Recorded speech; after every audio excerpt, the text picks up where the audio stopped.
उसी लड़के का नाम रख दिया कंस। और वो कंस धीरे धीरे कुछ बड़ा हुआ तो इतना बड़ा शैतान था कि किसी बच्चे का सर फोड़ देता, किसी का पैर तोड़ देता, किसी को जिंदा जमीन में दबा देता। एक बार की बात है, कंस गया सभी अपने दोस्तों के पास में और खेलने के बहाने उनको बाहर ले गया। तो एक से कंस ने पूछा, बोले भैया तेरे घर में आज क्या बना? तो बोले मेरे घर में आज खीर बनी है। कंस ने कहा देख मैं ऐसा नहीं मानूंगा, पहले तो अपनी जीभ दिखा। जैसे ही उसने जीभ दिखाई तो कंस ने उसकी जीभ को काट लिया।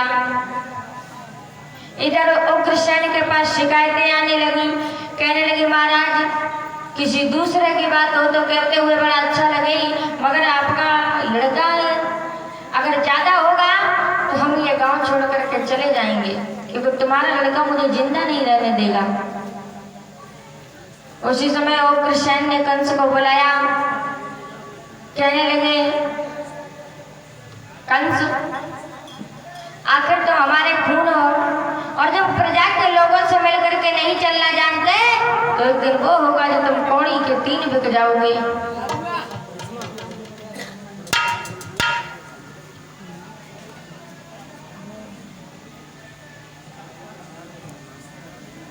उसी समय कंस कहने लगा पिताजी अब हम समझ गए। बोले क्या समझ गए? कि हम समझ गए बुढ़ापे में तुम्हें राज्य की नहीं आराम की जरूरत है। आगे बढ़ा, पिताजी के सर से मुकुट तारा अपने सर पे रख लिया और पिताजी को हथकड़ियां बेड़ियां लगाई और मथुरा को जेल खाने में डाल दिया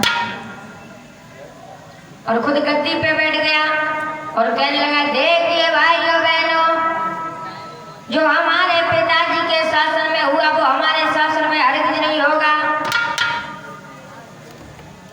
पागल थे हमारे पिताजी, मगर उनसे भी बड़े पागल तुम, जो वो कहते गए तुम करते गए, मगर हमारे शासन में ऐसा कुछ नहीं होगा। मंदिरों को तोड़वा दिया जाए, मूर्तियों को जमुना जी में फेंकवा दिया जाए, गौशाला में आग लगवा दी जाए, कोई हवन नहीं करेगा, कोई यज्ञ नहीं करेगा। मूर्खों, जो घी लेकर के तुम अग्नि में डाल देते हो ना, खुद खाओ शरीर को मजबूत बनाओ। माता पिता अगर ज्यादा बूढ़े हो जाते हैं तो व्यर्थ में मत खिलाओ, उठाए के नाले में फेंक दिया, वही होगा तो हम कहेंगे। जब कंस राजा बना तो कानून नए नए बनने लगे। अधिकारी भाई हो जब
कंस राजा तो कानून नए बनने लगे और कहने लगा देख लिया राज्य ऐसे चलता है। सच बताना भाइयों, तुम हमारे पिताजी के शासन में सुखी थे या भगवान भोजराज कंस के शासन में? एक उठ के खड़ा हो गया, कहने लगे महाराज की जय हो। महाराज, आपके पिताजी के शासन में दीन दुखियों का बड़ा सम्मान होता था, लेकिन आपके शासन में